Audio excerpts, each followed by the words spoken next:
Donald Trump just spun out of control, went on a completely unhinged rant about President Obama being guilty of sedacious behavior when Trump was asked about the Epstein files today. He is so desperate to change the conversation, to change what America is focused on, and it is very clear it is getting to him. Mr. President, do you support the Justice Department seeking a new interview with Ghislaine Maxwell, and did you urge the Attorney General to seek one? I don't know anything about it. They're going to what? Meet her? Your Deputy Attorney General is reached out to Ghislaine Maxwell's attorney asking for a new interview. Yeah, I don't know about it, but I think it's something that sounds appropriate to do. Yeah. Do you have any concern that your Deputy Attorney General, who's your former attorney, would be conducting the interview, given your past relationship? He's a very talented person. He's very smart. I didn't know that they were going to do it. I don't really follow that too much. It's sort of a witch hunt, just a continuation of the witch hunt. The witch hunt that you should be talking about is they caught President Obama absolutely cold, Tulsi Gabbard.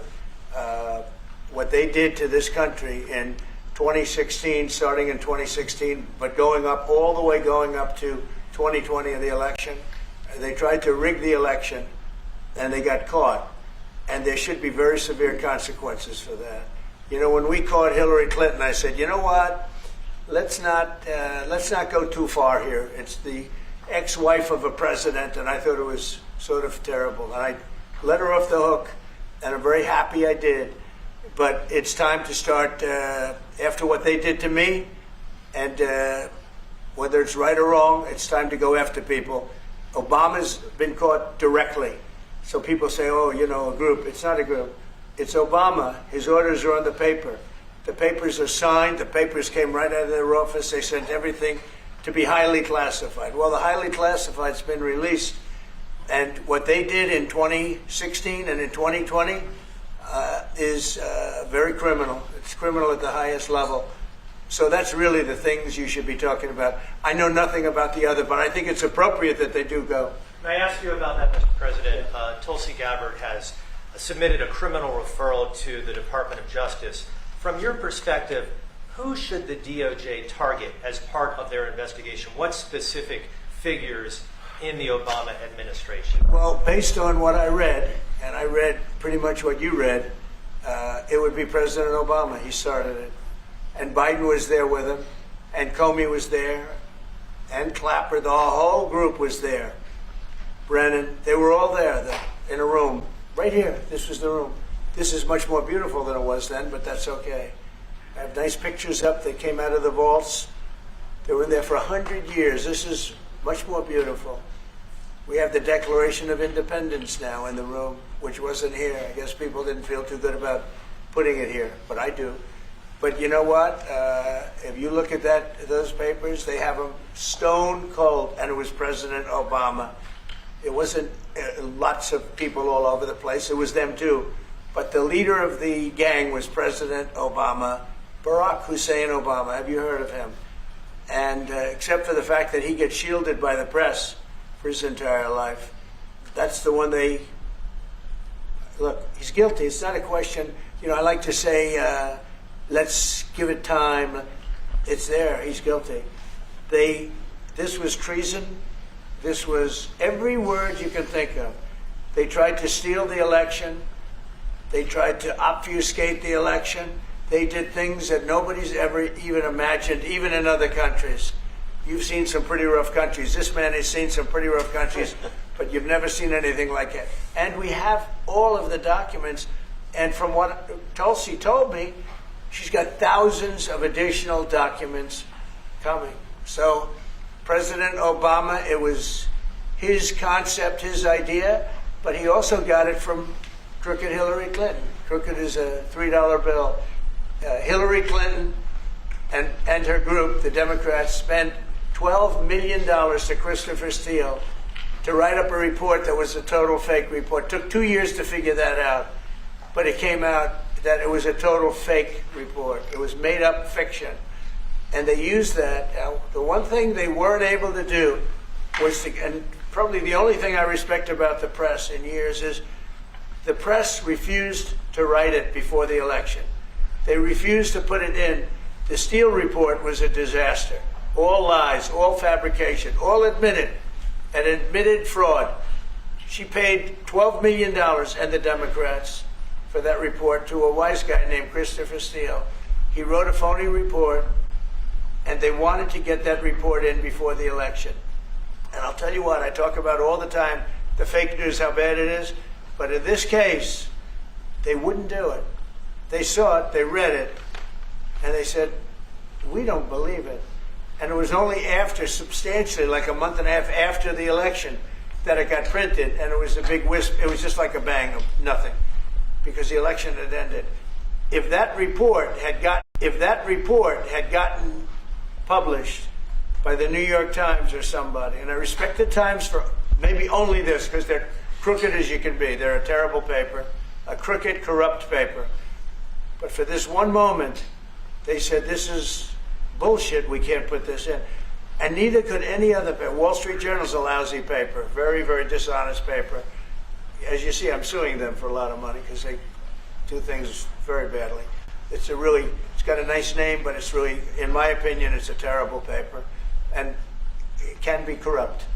But just so you know, they didn't take the Steele report. It was the Dossier. Remember the famous Dossier? I called it the fake news dossier. The news wouldn't publish it. And I'm amazed. They had 2.5 months. It was finished. 2.5 months. That was supposed to be what was going to happen. And it got published a couple of months after the election. And frankly, nobody cared too much about it. But that was a big thing. No, we caught Hillary Clinton. We caught Barack Hussein Obama. They're the ones. And then you have many, many people under them. Susan Rice. They're all there. The names are all there. And I guess they figured they're going to put this in classified information and nobody will ever see it again, but it doesn't work that way.